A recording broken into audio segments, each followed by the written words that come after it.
Hi guys, welcome back to my channel. I hope you're having a great day so far. So today we're going to be talking about the new palette from Huda Beauty, the Naughty Nudes palette.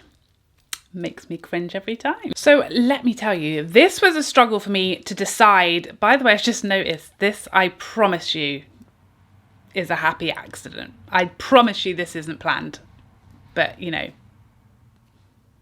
believe me or don't. So I was super on the fence. If this was a case of, am I going to buy this palette just for me or not, I definitely wouldn't have picked this up. And I wasn't really sure whether you guys are going to want a review on it. It was really polarizing on Instagram, and when looking at Trend Mood's posts and Huda's when she revealed it, people were very love or hate about this palette. So I really didn't know whether you guys were going to want a review from me, if you needed a review from me. So I asked you, and as always, you were very, very helpful. And the majority of you said yes, you would appreciate a review, because like everybody else, you're very confused by whether you want or need it or not. So hopefully I'm going to try and help you with that today. But I do want to make it clear that if I was just purchasing for myself, I wouldn't have picked it up, because it's definitely a colour story that I really love and appreciate and is my cup of tea when it comes to eyeshadow.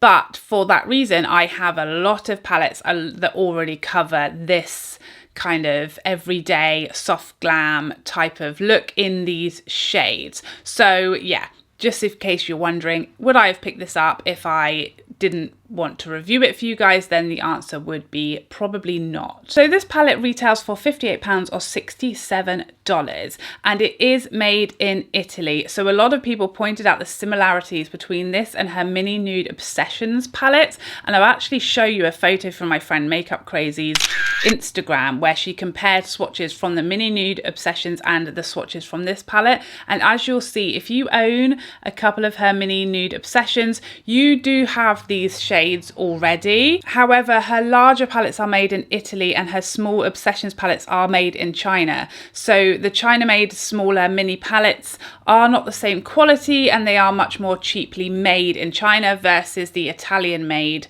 product that you get with her larger palettes. So that's something that may or may not matter to you depending on how you feel about that. There are obviously 18 shades in here. There are 8 mattes, so these two are mattes, these two are mattes, these two are mattes, and these two are mattes. And then there are 5 standard metallics, 1, 2, 3, 4, and 5 standard metallics. 3 marbled metallics, which is a new formula, which is 1, 2, and 3, and a marbled matte. And then this, the most talked about shade in the palette, which is a gloss, a pearl gloss. So I believe her mattes that are in the palette are her standard formula. Obviously the creamy matte is a new formula, and this is a new formula. And I did read on Huda's website that the metallics are like an improved formula compared to her previous metallics. Another palette that people noticed some similarities was the original Nude palette, and you can definitely see they are a similar colour story. And Huda did say that the Naughty Nudes palette is kind of the naughtier, richer, more nighttime appropriate, more vamped up version of the Nude palette. So you can see they have a similar colour story, but the Naughty Nude is definitely richer and more chocolatey, whereas the Nude is definitely a little softer and more of the mauve tone. The Naughty palette also has her like plastic packaging, super large mirror, and it feels really nice and heavy and it clicks shut. I really like the packaging of this. Something I really don't like, that I know lots of people have also been talking about, is the name. It just seems very, I don't know, like silly to me.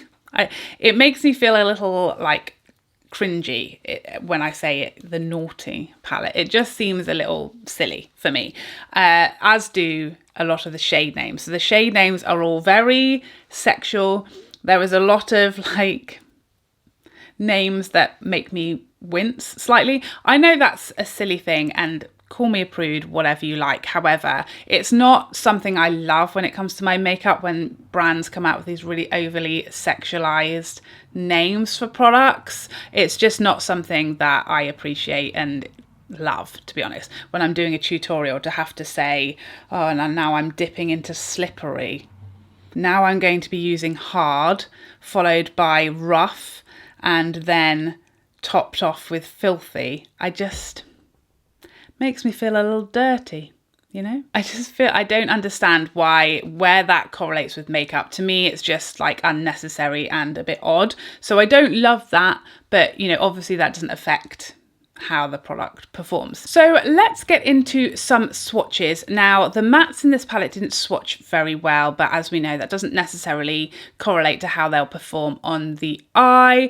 I think the shimmers, when I swatched these, were definitely chunkier than my preference. There was definitely some larger flecks of glitter in a lot of these shades, which made me slightly nervous. And I also noticed while swatching the marble shades that it's very hard to really know what you're going to get depending on which bit of the marble you pick up, which kind of could be fun, but for me, I like to know when I dip my brush into a shade what it's going to look like on the eye. And it's some of these shades really quite unexpected, particularly the matte shade, the hard shade. That for me, I just would love to know what that's going to go on like. And it's kind of a bit, you need to kind of mix it together on your brush to get it to pick it up, all of the marble colour. So I don't love that about these marble shades. The slippery shade, as you can probably see, really doesn't swatch much of anything. It literally is just like a clear gloss with a slight tint to it. So those are my thoughts before we get to the tutorial. So I'm going to be doing 4 looks for you today. These 2 that I have on my eyes, that actually, as you can see, they kind of look very similar because I only intended to do 1 look on both of these eyes, but I had some complications, so I ended up doing 2 different looks. So I'm now going to show you 4 looks with this palette and using pretty much every shade in here, and then I'll come back and I'll tell you my thoughts on the performance, whether it's worth it, and how I got on and how I feel about the palette now that I've given it a good going over.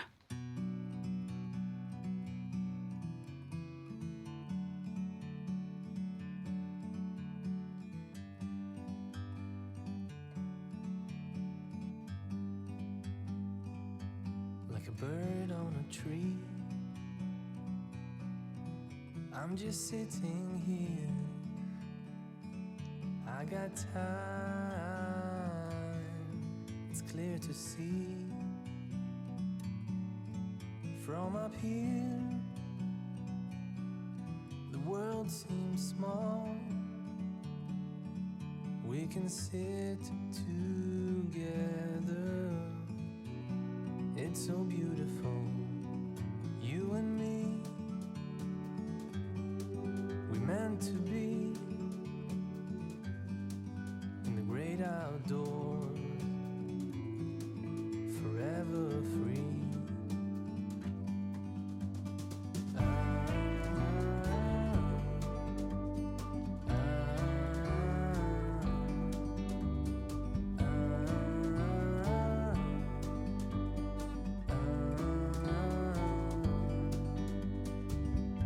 Sometimes you need to go and take a step back to see the truth around you. From a distance you can tell.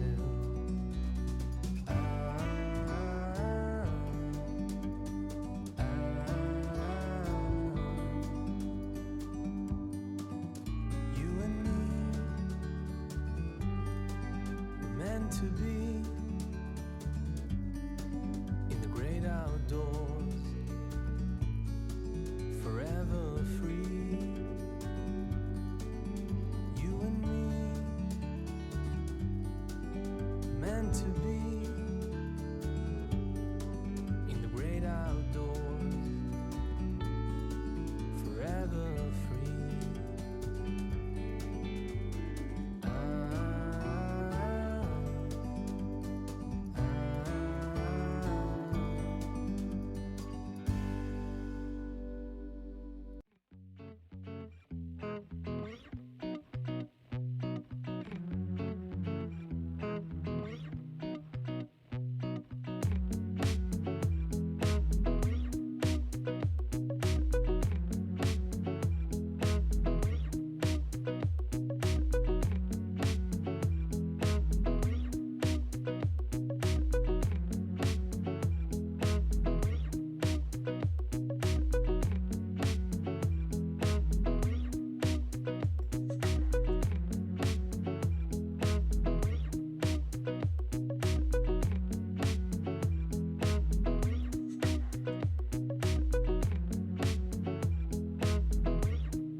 Okay, so I have a fair number of thoughts based on my experience with this palette for those 4 looks that I just showed you.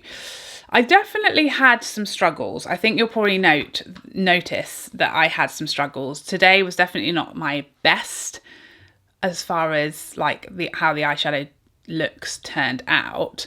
I really like this look that I'm wearing now, the last look that I did. I really like this one. The others, I didn't love any of them really.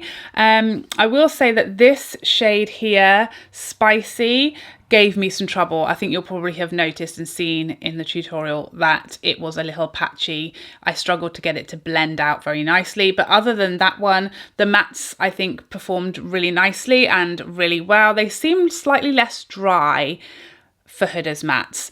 You may also have noticed, I tried to show you, but I don't know how easy it is to see on camera, there was a lot of fallout, particularly in the first look from both the mattes and the metallics. So expect some fallout when working with this palette, both from the mattes and the metallics. This shade as well, the Flower Power shade, was very dusty and like light. There wasn't a lot of like substance to it. So it was very like powdery and dusty, and therefore it ended up like with glitter like all over my whole face, I felt like. So that's a shade that I didn't love either. In the third look, as I said earlier, I intended to just do this look on both eyes, but I really didn't like this shade Passion. It just didn't translate on the lid how I thought it was going to look. It didn't have much opacity to it, and it was a bit lackluster and actually seemed to crease on my lids as I was applying it, so hence why I went in and tried a different lid shade on this side, and I actually really liked how this shade turned out. You may also notice that despite me using like almost every single shade in here, a lot of my looks kind of turned out pretty similar to each other. So I think like a lot of Huda's palettes, this palette pretty much does one thing. It does chocolatey pinky tones. So if you love that, then you will almost certainly love this palette, but don't expect it to be super diverse. And I think some of these marble shade or these strange formulas that we have in here, they make the palette look more versatile than I think it really is, because you just don't really know how they're going to swatch. But actually this shade that looks super interesting and like it might be really unusual is almost identical to this shade here. When you actually swatch them, they're almost the same. So although it doesn't look like there's loads of repeats in here, actually when you start swatching some of these funky looking shades, they're very similar. And the same goes for Flower Power, is almost the same shade as Tantric. So again, it might not look like a repeat, but they are basically the same shade. So that's something to bear in mind. I think this palette kind of looks a lot more interesting than it might actually be in reality because of these different textures. If you kind of covered these up, then you would see it is a very muted soft glam palette, which is not a bad thing to me at all. That's exactly what I love, and lots of people do love it. I think when people say, oh, you know, they're bored, it's boring, we've all seen it 100 times. But actually, lots of us love these types of boring palettes and love these types of easy wearable shades. And this palette, other than this, which I'm sure I will never use again because I just don't get it, it's not something I would use. I know Huda has said you can use it on your cheeks as well, but that's not something I'd like either because it's quite kind of sticky feeling. It has that kind of Vaseline-y feel to it, and I wouldn't want to put Vaseline on my face. So I'm not ever going to touch this one again. It's just a waste of a shade for me. And I appreciate the sort of innovative, trying to be different approach that Huda has with her formulas, and I appreciate that she's given us something that looks different, but actually I just rather I can see what's in the pan and what it's going to look like on my lid and know what I'm getting, as opposed to kind of being tricked by, you know, smoke and mirrors. So as I said, I had some troubles. This shade gave me some troubles with blending. This shade, I just don't like it at all. It creased and I just didn't think it performed very well. It wasn't very pigmented. This shade was a little dusty, and I feel like this shade is an almost exact copy of this shade, so we have like an almost exact repeat. However, I love this look that I did. These are very much my kind of tones, and I think her matte formula in here is definitely improvement on the matte formulas that I've tried before in her Nude palette and also her Desert Dusk palette. So I think this is definitely a move forward formula wise when it comes to the mattes. So all in all, I think if you had, say, Natasha Denona's Love palette, or if you have a few of Huda's palettes, say you have the Nude, the Rose Gold, maybe you have a couple of her mini Obsessions, you certainly don't need this one. It's not going to offer you anything really super different to what you have in your collection. And actually, if you have, you know, a fair number of eyeshadow palettes in this kind of soft glam, chocolatey, rose toned shades, then you certainly will have this palette multiple times over. It is a nice palette. It's not without issues. There are a few problematic shades in here for me, but can you get some really lovely, super wearable looks out of it? Absolutely.